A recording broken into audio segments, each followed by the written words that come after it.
Hello cuties, welcome back to my channel vibe with Ramya. మీరు కనుక నా ఛానల్ని ఫస్ట్ టైం చూస్తున్నట్టయితే ప్లీజ్ సబ్స్క్రైబ్ చేసుకోండి. ఈరోజు అందరి ఫేవరెట్ చికెన్ కర్రీ వండేద్దామని చెప్పి నా స్టైల్లో మీకు చూపిద్దామనేసి వ్లాగ్ అయితే షూట్ చేశాను. గోంగూరతో చికెన్ కర్రీ కాంబినేషన్ మీలో ఎంతమందికి ఇష్టం? అబ్బబ్బబ్బబ్బ, గోంగూరతో చికెన్ కర్రీ తింటుంటే అబ్బా ఆ కమ్మదనం మాటలో చెప్పలేండి. చాలా అంటే చాలా బాగుంటుంది కాంబినేషన్. మీలో ఎంతమందికి ఇష్టమో నా కామెంట్ బాక్స్లో చెప్పండి ఈ కాంబినేషన్.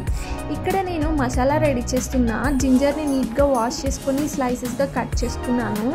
ఇక్కడ నేను హోల్ గరం మసాలా యాడ్ చేస్తాను. బిర్యానీలో మనం ఏదైతే యాడ్ చేస్తామో అది కూడా చికెన్ కర్రీలో వేస్తాను, కానీ నేను డైరెక్ట్గా వేయను, పేస్ట్ లాగా వేసుకుంటాను. పుదీనా కూడా యాడ్ చేస్తే ఫ్లేవర్ చాలా బాగుంటుంది. ఈ పేస్ట్ అనేది మనకి 1 వీక్ దాకా స్టాక్ ఉంటుందండి, యూజ్ చేసుకోవచ్చు.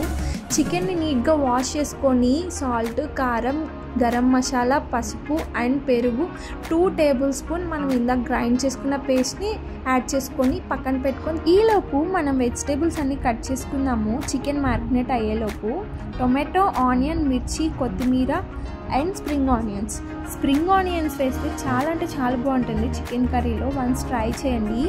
కుండ పెట్టుకొని కుండలో నూనె వేసుకొని నూనె హీట్ అయినాక మనం కట్ చేసుకున్న వెజిటేబుల్స్ అన్నీ యాడ్ చేసుకొని కరివేపాకు యాడ్ చేసుకోవాలి. కొంచెం ఫ్రై చేసిన తర్వాత 2 మినిట్స్ మూత పెట్టాలండి, వెజిటేబుల్స్ అన్నీ మగ్గాలి. ఈలోపు నీట్గా మనం గోంగూర వాష్ చేసుకొని పక్కన పెట్టుకుందాము.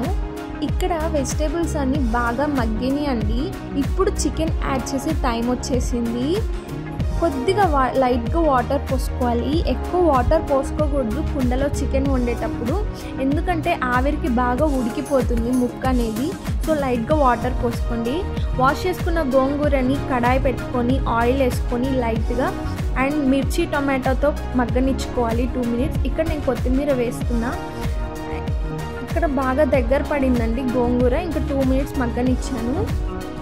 ఇప్పుడు జార్లోకి తీసుకొని ఇక్కడ గోంగూరలో మెయిన్ పాయింట్ ఏంటంటే కల్లుప్పు. మనం కల్లుప్పు మాత్రమే వాడాలి. కల్లుప్పుతో ఇంకా చిన్నుల్లిపాయ, పెద్దుల్లిపాయ వేస్తే టేస్ట్ చాలా బాగుంటుంది గోంగూర పచ్చళ్ళలో. ఈ స్టైల్ ట్రై చేయండి. అండ్ ఇక్కడ మన చికెన్ కర్రీ అయితే బాగా రెడీ అయిపోయింది. చూడండి ముక్క ఎంత మెత్తగా ఉడికిందో, చాలా బాగా ఉడికింది కదా. మా మమ్మీ వచ్చారు ఇంటికి, ఇంక మా మమ్మీకి వడ్డిస్తున్నాను నేను వేడివేడిగా చికెన్ కర్రీ అండ్ గోంగూర పచ్చడి. అలా వేడివేడి అన్నంలో వేడివేడి చికెన్ కర్రీ వేసుకొని గోంగూర పచ్చడితో కలుపుకొని తింటుంటే అబ్బబ్బబ్బా ఫ్లేవర్ చాలా బాగుంటుంది.